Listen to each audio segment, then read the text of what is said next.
प्रहलाद की जो बुआ थी, दुनिया के लोगों ने कहानी गलत गढ़ दी, पूरी कहानी गलत बताई। अगर दुनिया के लोग सही कहानी बताते तो भतीजा और बुआ का संबंध खराब नहीं होता।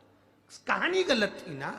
लोगों ने कहा, हिरण्यकशिपु ने अपनी बहन से कहा, बहन तू अपने भतीजे को गोदी में रखकर बैठ जा और चादर ओढ़कर बैठ जाना, तू बच जाएगी, तेरा भतीजा जल जाएगा। तो बुआ भतीजे को जलाने के लिए गोदी में लेकर बैठी। बोलो सही है कि गलत है? लोगों ने कहानी गलत बताई। होलिका, लोगों ने कहा उसने अपने भतीजे को जलाया। पहले तो होलिका का नाम तो निकालो कि होलिका का नाम क्या है। कथा वालों ने कह दिया हिरण्यकशिपु की बहन थी होलिका, वो अपने भतीजी प्रहलाद को गोदी में लेकर बैठ गई। वो प्रहलाद को हाथी के पांव के नीचे डाला, खोलते तेल में डाला, अग्नि में डाला, इसमें डाला, उसमें डाला, नहीं मरा। आखिरी में अपनी बहन से कहा होलिका तो अपने भतीजे को गोदी में लेकर बैठ जा। पहले उस होलिका का असली नाम तो लाओ, जिस होलिका का नाम विष्णु पुराण में डूंडा लिखा है। क्या नाम लिखा है? डूंडा। होलिका का असली नाम लिखा है विष्णु पुराण में डूंडा। इसलिए आज भी होली में लकड़ी नहीं जलाई जाती, मोटे मोटे डूंड जलाए जाते हैं, क्योंकि उसका नाम डूंडा है। और डूंडा बैठी अग्नि में, भतीजे को गोदी में लेकर बैठ गई। उसके पास में एक ब्रह्मा जी की चादर थी, जिसको ओढ़ कर बैठ जाती थी तो आगी में जल नहीं सकती थी। डूंडा ने देखा चारों तरफ से आगी लग गई, मेरा भतीजा जल जाएगा। तो बुआ को लगा मेरा भतीजा जल जाएगा। बुआ वो होती है जो दुआ देती है, बुआ कभी बद्दुआ नहीं देती है। और डूंडा ने अपनी चादर को उतारा, आगी चारों तरफ से लग गई। बुआ को लगा मेरा भतीजा जल जाएगा, तो अपनी चादर उतार कर अपने भतीजे पे डाल दी और बुआ खुद जल गई, पर अपने भतीजे को नहीं जलने दिया। ये कथा है, पर लोगों ने उसको पूरी पलट दिया, पूरा पलट दिया। बुआ कब जलाई अपने भतीजे को?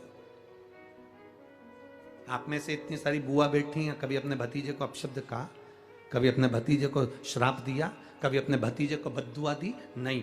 जब भी बोलती हो मेरा भतीजा खूब फले फूले, भगवान कृपा करे मेरे भाई जैसा नाम कमाए, मेरा भैया कितना नाम कमाता वैसा मेरा भतीजा नाम कमाए, तो भतीजे को चाहिए जब बुआ घर में आए तो अपने मम्मी पापा से कहना, पापा मम्मी 2 साड़ी देना, क्योंकि अब मेरी नौकरी लग गई है, मैं कमाने लगा हूं, मैं कमा रहा हूं, इसलिए मम्मी एक काम करना, 1 साड़ी पापा देंगे अपनी बहन को और 1 मैं दूंगा अपनी बुआ को। तो मम्मी कहेगी तू अपनी बहन को देना, बुआ को क्यों दे रहा है? तो कह देना अगर आज मैं दूंगा तो उसके भी भतीजे उसको देंगे। ये हमारे यहां क्रम चालू होना चाहिए।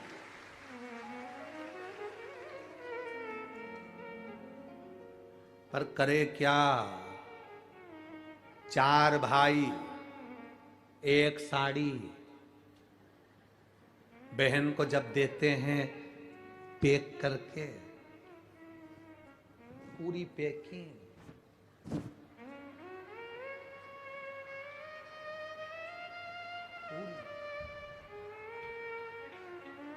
अच्छी बढ़िया वाली साड़ी। अगर ढीली ढीली दिखे तो उसमें कपड़ा भी फंसा दे, कागज जोड़ और पैकिंग करके। और 4 भाई 1 साड़ी, चारों भाई राखी बनवाने के बाद ऐसे हाथ लगा के देते हैं जैसे पूरे पुणे की प्रॉपर्टी दे रहे हो, पूरे पुणे की प्रॉपर्टी।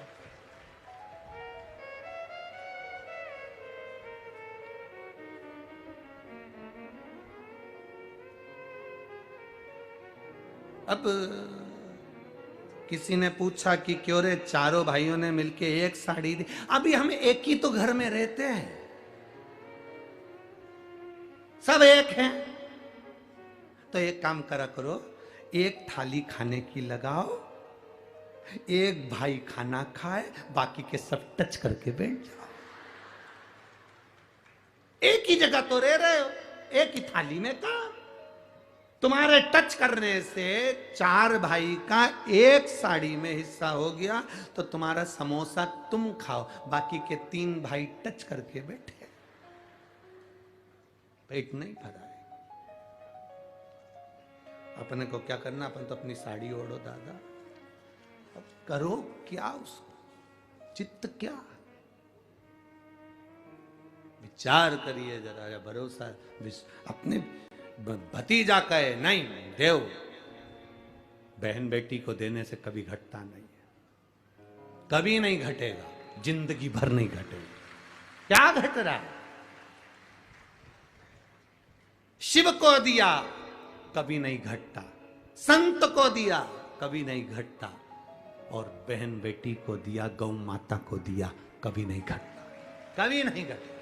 होली में मोटे मोटे डूंड जलाए जाते हैं, डूंडा की राख तैयार होती है, उसका कालापन जो तैयार होता है उसको उठाकर ले आए और कपड़े में उसको छान कर राख तैयार कर कर 3-4 बार छानने के बाद उस भस्म को 12 बजे से 1 बजे के बीच में शिव जी को समर्पित कर देता है और उस भस्म को उठाकर उसमें घी मिलाकर मस्तक पर तिलक लगाकर चले जाता है। वो जिंदगी में कभी हार नहीं सकता, विजय ही पाकर आता है, उसकी कभी हार नहीं हो सकता। शरीर में बहुत बड़ा रोग हो गया, छूटने को तैयार नहीं है, बड़े बड़े इलाज करवा लिया, बहुत दिखा लिया, बहुत सब दूर इलाज करवाया, सब दूर दिखाया, पर मिटने को तैयार नहीं है। तो फिर अबीर का प्रयोग, एक चावल का दाना, एक श्वेत पुष्प और अबीर भगवान शंकर को समर्पित कर धीरे धीरे धीरे धीरे शरीर का रोग अपने आप समाप्त होना प्रारंभ हो जाए। एक बात बहुत ध्यान लगाकर सुनिएगा, एक बेलपत्री और उस बेलपत्री में एक चंदन की बिंदी और एक अक्षत का दाना मात्र रखकर भी अगर शिवालय पर चढ़ा दी जाती है, एक बेलपत्री, एक चंदन का बिंदी, और चंदन फिर निवेदन करेंगे। आज के जमाने में तुम लोग सब घिसा घिसाया, पड़ा पड़ाया, डब्बी का सामान ले लेकर, वो नहीं, चंदन की मुठिया रखो, थोड़ा सा भी घिसो, जरा सा भी घिसो, उसकी एक बिंदी और एक चावल का दाना जब हम भगवान देवाधिदेव महादेव को समर्पित करते हैं, अपनी कामना कर कर समर्पित करते हैं, तो निश्चितता है कर भगवान उसका फल शीघ्र प्रदान कर देते हैं। भले आपने कुछ करा ना करा, उसका फल तुम्हें मिल जाता है।